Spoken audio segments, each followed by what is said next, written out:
let's talk about if you are going to do this, if you are going to make the jump, and we've already said that it can be a very rewarding jump and it can be a great decision so long as you're doing it in the right way. Okay, then what are the ways I should do it? How do I think about this? How do I approach this? We're going to walk you through how to start a business the right way. What are the things you should think about? And the first one, again, seems kind of obvious, but find your niche, find what you're going to do, find what you're going to sell or what service you're going to provide, and figure out what talent you have to meet that specific need. I love how, because we're financial planners and wealth managers, and it seems like everything we do always leads to having a good plan. Mm-hmm. I mean, and one of the first things we do when you're doing a good plan is you have to take inventory of what you are. That's why we love on the investment side, we tell people to do your annual net worth statement to know what you own, what you owe, so you can be the best version of yourself. It's the same way when it comes to your talents and skills. You need to figure out what are you good at and where does that aptitude, what can you do better than 5% or 90, what can you do better than 95% of the public, and it has a market value.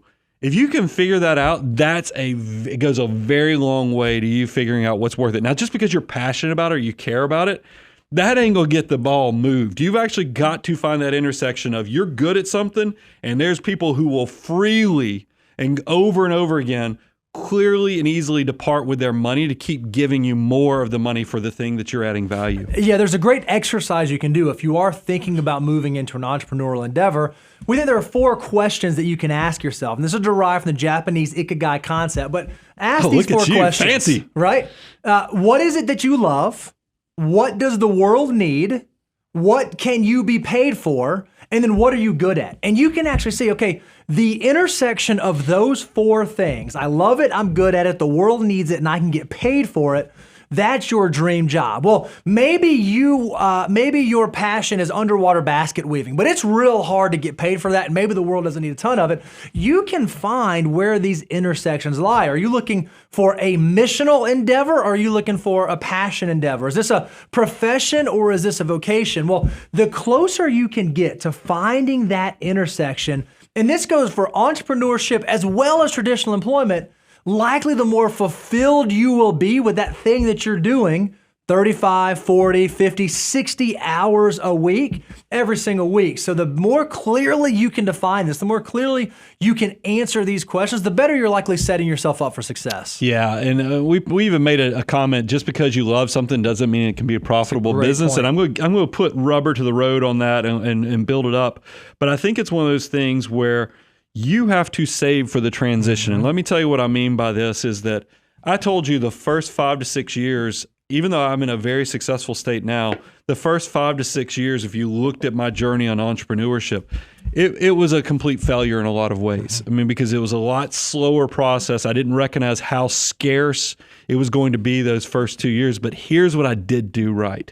And I did a full-on, you can call it a business plan, you can call it a spreadsheet, or we like to call it the 3D plan, is I actually put pen to paper and created a business plan with 3 different scenarios. And when I talk about the 3D plan, I want you to do first, let's do the fun D, which is the dream plan. I love it. You're going to be rich. All your dreams are going to be fulfilled. It's going to be your best version of the life. This is why you're doing This it. is the easy one to do. Oh, this is the one that I think most people do this part of the plan, is I'm going to be rich with the daydream plan. The second one is the down to earth. This is what realistically you think could happen. Yes, you're going to have some obstacles, but this is what if you were going to present this to a bank or somebody who you're hoping will, work with you on terms or whatever else, this is the down to earth plan of what you think will happen. But and I think a lot of people kind of consider doing that, but here's the third version of the D that nobody does, but you need to do, is the do-do plan. Yep. And because here's what the do-do plan is. This is, oh my God, I've made a horrible mistake. This is not going anything like I thought through. How do I cope? How do I fix? Or how do I quit? And that's the thing. Here's where I did things wrong. Right. I actually did the do-do plan, and I knew, hey, it's going to take me 24 to 36 months just to catch any traction whatsoever. So how do I have enough money to get me and my family through that tough building period? Because I think a lot of businesses wash out not because they weren't good or not because they didn't do some prep of taking an analysis of their aptitudes and other things. It's just that they might have only given themselves 6 months to find success, and they maybe needed 24 months to actually have the amount of capacity or time or money and resources to get them there. So you didn't really give your business the head start it needed or the margin to be successful, and that's a big failure problem right there. Now, what I think is beautiful, Brian, is that when you first set out, and I love that I've had a front row seat to this, when you first set out on your entrepreneurial journey, it was the dream plan that got you to do it. That was the thing that had you step out. But realistically, in that first year, it was kind of the doo-doo plan that played out. And then as time went on, it kind of moved into the down-to-earth plan. And I would argue now that it's the beyond your dreams plan, right? It's turned out, okay. But you had to have the wherewithal and the liquidity and the resolve to stick to the plan, even though you actually experienced all 3 of the D's on your entrepreneurial journey. And I think a lot of folks, when the doo-doo hits the fan, so to speak, they give up and they bail out. If you can plan for that and plan through that, you might be amazed at what awaits you on the other side. Yeah, so that's kind of the steps. If I was doing it right, if you're doing the preparation side. Now I want to kind of close the show with how you can kind of do this in a both. Sure. You really pay respects to going both the employee route, the entrepreneur route. And Bo, I think you are the perfect case study for this, is because and you've even shared with me, you have great field vision. Even when I hired you initially right out of college, and I think you had even some opportunities beyond, because I was more, I wouldn't say I was a startup, but I was definitely a one-man shop with an administrator. And you took this job, and I even knew about you because the professors had told me, they gave me 3 names of the top performers in the program, because I had an inside track being on, at that time, the advisory panel for the financial planning program at University of Georgia. And you came on, you even convinced me to come work. And you, by being so good, and then adding so much value to my business, it became very quickly, I realized you were trying to become an entrepreneur, and then you were so good at adding value to my business that I was like, what the heck am I doing? Bo is so good. I want to actually be business partners with Bo, and you now are full-on entrepreneur. I mean, we make decisions as we're buying real estate, as we're launching new things.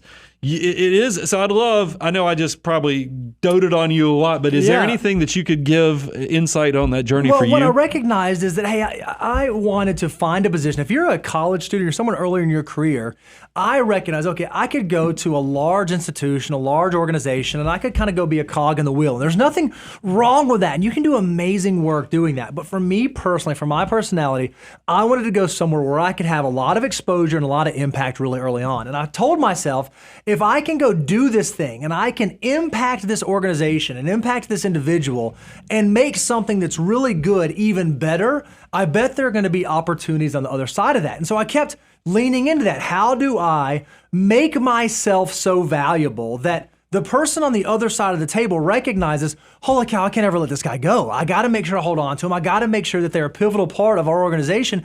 And that worked really well for me. I think that most organizations, and I would argue most small businesses, if you can find a way to make yourself invaluable, you will likely have that same sort of response. Now, I think in your story, Brian, you didn't have, even though you had that same sort of drive, you didn't have that same sort of opportunity. That's why you went out and had to do the entrepreneurial thing.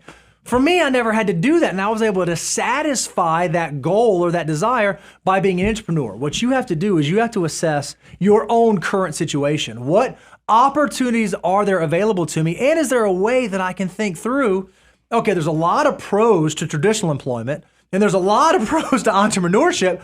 Can I have all the pros and cut out all the cons? And if you can do that, in my mind, that's a win-win-win scenario. Well, I want to transition to the second thing we were talking about, is how you can do both, is that I think a lot of people think it is like, I did have a jump moment that I left a really good paying job and then I jumped into full-on entrepreneurship, and it was scary. There was a lot of scarcity and it was tough. But a lot of you, and we even have some people who've done this, where 39% of people have side hustles. And I think about even like some of our video editing services. We have employees that do video editing, but we have contractors that do video editing that I think that we have helped them start their entrepreneurial journey. because we were their side hustle for a while, and then we kind of became an anchor customer for them. You can ease into this instead of jumping headfirst into the deep end. You could potentially do both. And what side hustles can allow you to do is they can allow you to save and invest for bigger goals. I think we know a lot of folks, Brian, who they started a side hustle, and because they had the stable employment, the traditional job, it created an environment where their side hustle turned into their main hustle. I would argue even this little show right here, it kind of started as a side project. It was a side hustle for you, but because you also had the other tradition, not you weren't employed, but you had the traditional business happening, it created an environment where the side hustle could continue to grow.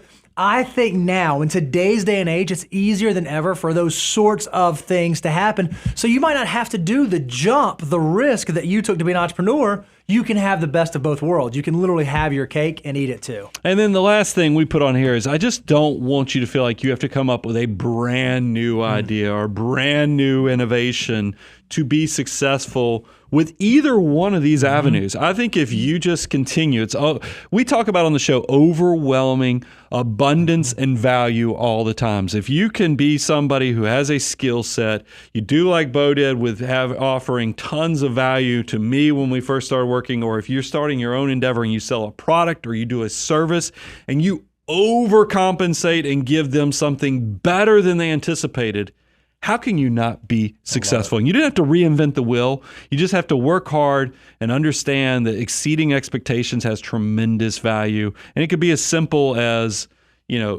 opening a small business or even doing a gig economy job just incredibly well.